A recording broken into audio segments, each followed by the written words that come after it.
ang turmeric powder na sinasabing mabuti para sa katawan. Kung hindi nyo alam ang tamang paraan ng pag-inom nito, para na rin kayong kumakain ng lupa. Mayroon ba kayong lalagyan ng turmeric powder sa inyong hapagkainan ngayon? Marami sa atin ang tinitiis ang mapait at hindi masarap na lasa nito iniinom na parang gamot dahil sa mga narinig na nakakatanggal daw ito ng pamamaga sa katawan at nakakatunaw ng taba sa tiyan. Pero hindi ba't kakaiba? Ilang buwan mo nang iniinom ang sinasabing napakabuting gamot na ito, pero bakit nananakit pa rin ang tuhod mo, naninigas pa rin ang mga daliri mo tuwing umaga at hindi man lang nababawasan ang taba sa iyong tiyan? Hayaan ninyong ibahagi ko ang kwento ni G. Antonio Cruz, isang 72 anyos na pasyente na bumisita sa aking klinika. Siya ay isang taong buong buhay na minahal ang pag-akyat ng bundok, ngunit dahil sa pagnipis ng cartilage sa kanyang tuhod, hindi na niya magawa ang kanyang paboritong libangan. Isang araw napanood niya sa TV na ang turmeric ay milagroso para sa pamamaga ng kasukasuan. Mula noon sa loob ng isang taon, buong higpit niyang sinunod ang napanood. Araw-araw sinisimulan niya ang kanyang umaga sa pag-inom ng isang basong tubig na may isang kutsarang turmeric powder. Ngunit ano sa tingin niyo ang naging resulta ng kanyang check-up pagkatapos ng isang taon, ang level ng pamamaga sa kanyang tuhod ay pareho pa rin kumpara noong isang taon. Sa halip nagkaroon pa siya ng mga bagong sintomas tulad ng bloated na pakiramdam at pananakit ng sikmura dahil sa gastritis. Galit na sinabi ni G. Cruz, Dr. Gutierrez, hindi ba't kasinungalingan? Lahat ng nasa TV. Paano nangyari ito gayong isang taon ko itong ininom ng walang palya? Hinawakan ko ang kamay ni G. Cruz at mahinahon na sinabi, Ginoo, walang kasalanan ang turmeric.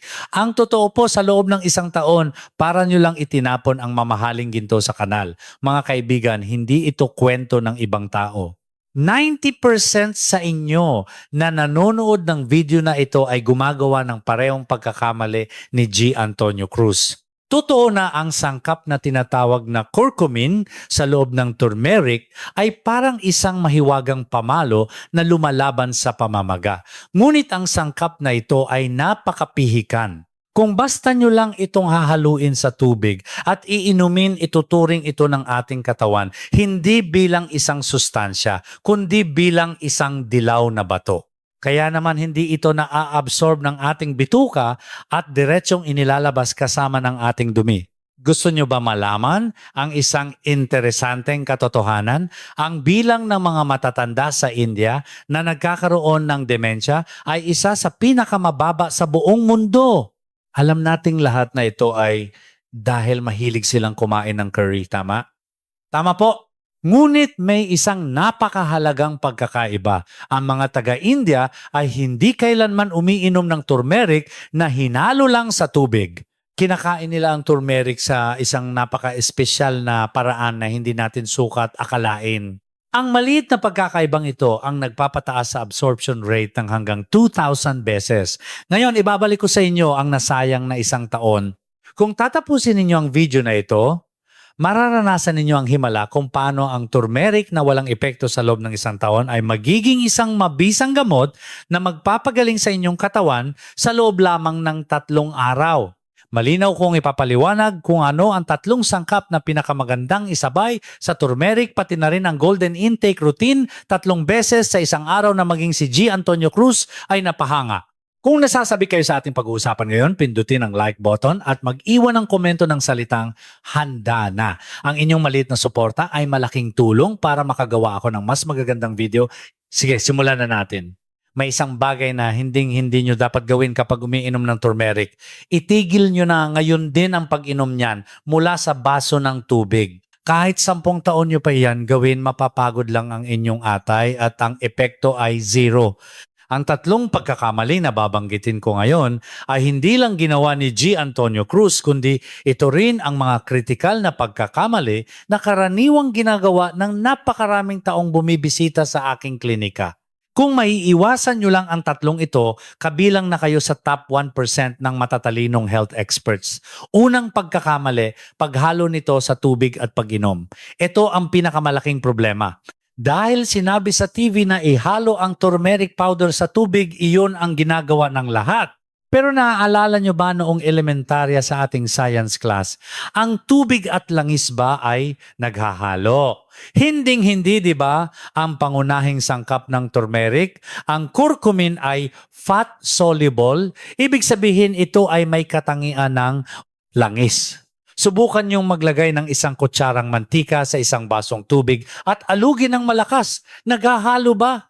Hindi lumulutang lang ito. Ganoon din ang turmeric powder. Kapag ininom nyo ito na may kasamang tubig, hindi ito humahalo sa likido sa loob ng ating tiyan. Hindi ito maabsorb ng lining ng ating bituka at sa huli ay inilalabas kasama ng dumi. Ang ininom ni G. Antonio Cruz sa loob ng isang taon ay hindi ang sustansya ng turmeric kundi mga tira-tirang dilaw na fiber lamang. Para lang siyang gumastos ng malaki para linisin ang kanyang bituka. Ikalawang pagkakamali. Pagbaliwala sa checkpoint ng atay, ito ay isang kamangha-manghang misteryo ng katawan ng tao. Sabihin na nating nagtagumpay kayo at naabsorb ng inyong bituka ang turmeric. Ang curcumin na ito ay dadaloy sa daluyan ng dugo at saan ito unang pupunta direkta sa detoxification factory ng ating katawan ng atay. Ang problema, masyadong matalino ang ating atay. Itinuturing ng atay ang anumang dayuhang bagay na pumapasok bilang isang kaaway. Para sa atay, ang curcumin ay hindi isang pamilyar na sustansya tulad ng kanin o tinapay, kundi isang bagay na kailangang iproseso at alisin. Kaya naman sa mahigpit na checkpoint ng atay, agad itong tinatanggihan. Sa terminong medikal, ito ay tinatawag na first pass effect ng atay. Sa sandaling makita ng atay ang curcumin, nilalagyan niya ito ng marka na ipalabas at agad itong inilalabas sa pamamagitan ng ihi. Kaya kahit pasandok-sandok na turmeric ang kainin ninyo, kung susuriin ang inyong dugo, halos walang matitirang curcumin dito. Dahil pinalabas na agad ito lahat ng atay. Ikatlong pagkakamali.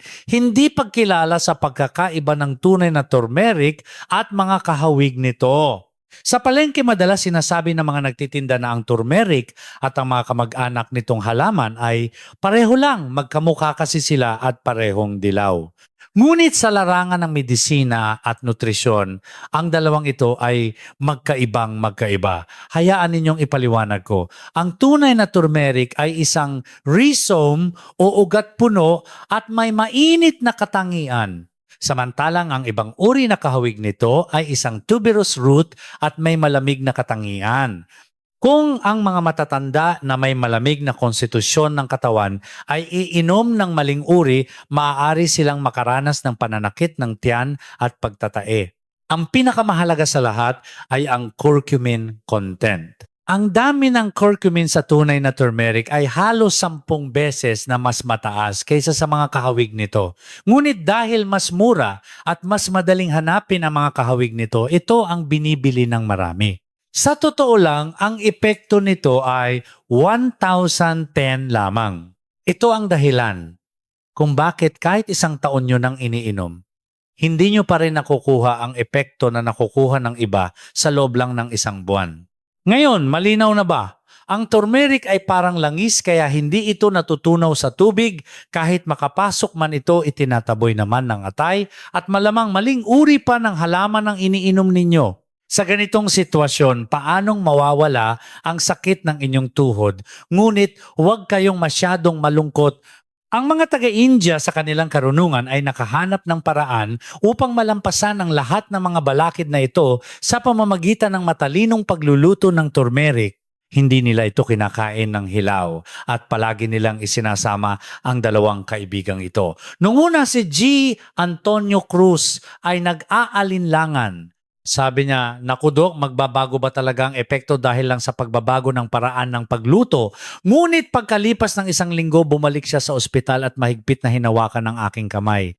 Sabi niya, ngayon ko lang naramdaman kung gaano kasarap sa pakiramdam ang gumising na magaan ang katawan. Mayroon ba kayong mga kaibigan na hanggang ngayon ay nagtitimpla pa rin ng turmeric powder sa tubig? Pakishare naman ng video na ito sa kanila. Ang pagtulong sa kanila na maiwasan ang pag-aaksaya ng pera at oras sa maling paraan ay tanda ng tunay na pagkakaibigan, hindi ba? Ang isang share ninyo ay maaaring makapagligtas sa tuhod ng inyong kaibigan. Ngayon, ito na ang pinakamahalagang bahagi. Ang paraan upang baguhin ang pag-inom ng turmeric mula sa isang walang saysay na gawain tungo sa isang milagrosong gamot na magpapagaling sa inyong katawan. Kung susundin nyo ang paraang ito, hindi nyo na kailangang mag-aksaya ng pera at lubos ninyong masisipsip ang bisa ng turmeric hanggang sa kaibuturan ng inyong mga buto. Ang sikreto ay napakasimple. Huwag ninyong hayaang mag-isa ang turmeric. Bigyan ninyo ito ng dalawang matatag na bodyguard. Ang unang bodyguard, paminta. Pag-isipan ninyong mabuti. Kapag kumakain tayo sa mga restaurant ng bulalo o lugaw, madalas tayong nagbubudbud ng paminta. Diba? Iyan ay karunungan na mula pa sa ating mga ninuno. Ang sangkap na piperine sa loob ng paminta ay gumagawa ng isang kamangha-manghang bagay sa ating katawan. Kanina sinabi ko na itinuturing ng atay ang turmeric bilang isang dayuhang bagay at itinataboy ito. Ngunit kapag may kasamang paminta, nag-iiba ang sitwasyon. Ang piperine mula sa paminta ay tumatayo sa harap ng checkpoint ng atay at nagsisilbing security guard na naglalak ng pinto. Kapag sinusubukan ng atay na palabasin ng turmeric, hinaharangan ito ng paminta at sinasabing, "Sandali lang, gaano ito kahalaga?" Nag-eksperimento ang mga mananaliksik mula sa mga universidad sa Amerika at India.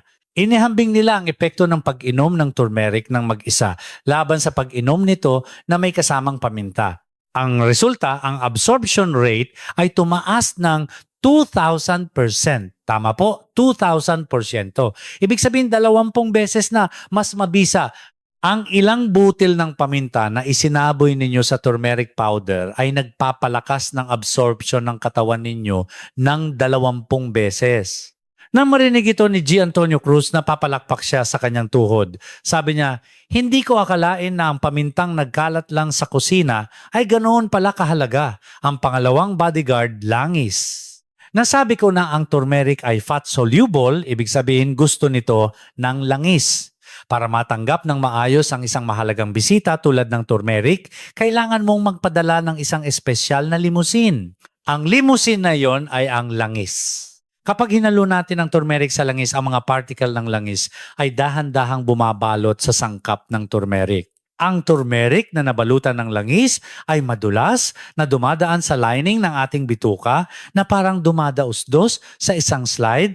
Anong uri ng langis ang pinakamaganda? Kahit anong meron kayo sa bahay ay pwede. Olive oil, maganda yan. Lalo na ang coconut oil. Ang medium chain fatty acid sa coconut oil ay tumutulong na ihatid ang turmeric hanggang sa mga brain cells, kaya ito ang pinakamahusay para sa pag-iwas sa demensya. At ang huling sikreto, init. Ang mga taga-India ay hindi kumakain ng hilaw na turmeric. Palagi nila itong ginigisa sa mantika o niluluto sa mataas na temperatura. Ito ay napakahalaga. Kapag iniinitan ng turmeric, ang mga particle ng curcumin ay lumuluwag dahil sa init. Ang dating pihikan na sangkap na hindi natutunaw sa tubig o langis ay nagiging mas palakaibigan kapag nainitan at nagiging mas madali para sa ating katawan na i-absorb. Kaya ang pag-inom nito na hinalo sa tubig ay ang pinakamasamang paraan at ang paggisa nito sa mantika o paghalo sa mainit na tubig o gatas ang tamang paraan.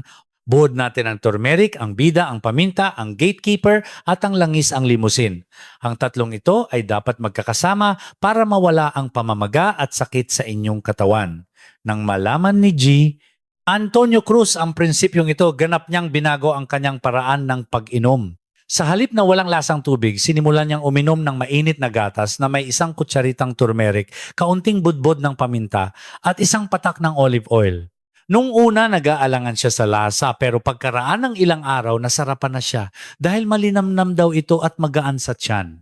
Pagkalipas ng 3 buwan, ano sa tingin niyo ang nangyari? Ang nakakagulat na resulta at ang detalyadong pang-araw-araw na gawain ay ibubunyag ko sa susunod na bahagi. Sasabihin ko sa inyo ang eksaktong oras kung kailan at paano ito inumin, umaga, tanghali at gabi. Kung nakakatulong ang video na ito, mangyaring pindutin ang subscribe button at ang notification bell. Ang isang click nyo ay malaking tulong para makagawa ako ng mas maraming kapakipakinabang na impormasyon tungkol sa kalusugan. Sige, ihanda na ang inyong papel at panulat. Ibibigay ko sa inyo ang kumpletong 24 oras na turmeric routine ni G. Antonio Cruz na maaari ninyong simulan agad-agad. Ayaw nyo ng komplikado, tama? Napakasimple lang nito. Tandaan lamang ang dalawang bagay. Sa umaga, inumin. Sa gabi, ibudbod. Una, ang golden latte na iniinom sa umaga nang walang laman ang tiyan. Ito ang sikreto kung saan nakita ni G. Antonio Cruz, ang pinakamalaking epekto. Napakadaling gawin. Painitin ang isang tasa ng gatas sa microwave ng halos 1 minuto. Kung walang gatas, pwede ang soy milk o almond milk.